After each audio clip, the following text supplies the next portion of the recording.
Former President Donald Trump's hush money trial today. Prosecutors tried to persuade the judge to hold Mr. Trump in contempt of court and fine him. They also questioned a former National Enquirer publisher. WGN's Sean Lewis is here now with more on today's developments in court. Sean? Ben and Lourdes, it'll be a few days, probably longer, before Judge Juan Marchand issues and rules on something on that gag order issue. Now, this morning, prosecutors pointed to 10 posts on the former president's social media account and campaign website they say violated the order that bars him from making public statements about witnesses, jurors, or the family members of the judge and the prosecutors involved. He can talk about anything else.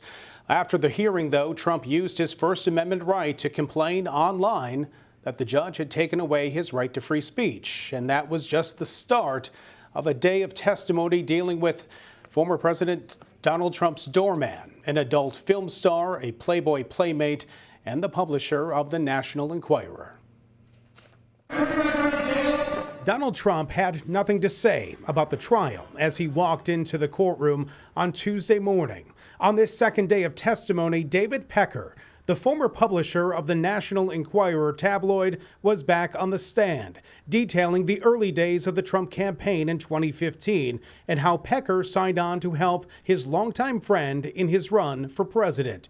Pecker, prosecutors say, worked with Trump and his then lawyer and fixer Michael Cohen on a so-called catch-and-kill strategy to buy up negative stories about Trump during the 2016 campaign and then not publish them, including a $150,000 payment to former Playboy model Karen McDougal to suppress claims of a year-long affair, and another payment to former Trump doorman Dino Sajudin, who claimed to know about an illegitimate child. Pecker testified that his reporters and private eye never found that claim to be true. The backbone of the state's case, though, revolves around a payment made to porn star Stormy Daniels, who claims to have had a sexual relationship with Trump. While Trump denies the affair, prosecutors allege that Trump instructed Cohen to pay off Daniels and then reimbursed Cohen, making it look like a payment for legal services. The crime, they say, came from Trump falsifying business records to hide the true nature of the payments in order to win the White House in 2016. At this early stage, unfortunately, the jury has to get some details about these salacious moments because this is what the National Enquirer was catching and killing to protect the president. If all of that detail was not permitted to come in, you'd have jurors saying, what are we even talking about here? So I think that detail has to come in, but I think the prosecution, if they're smart, will make the point as the trial goes on and in closing arguments, this just wasn't about that. In fact, if the former president wanted to cut a check to Stormy Daniels for $130,000, he could have done that.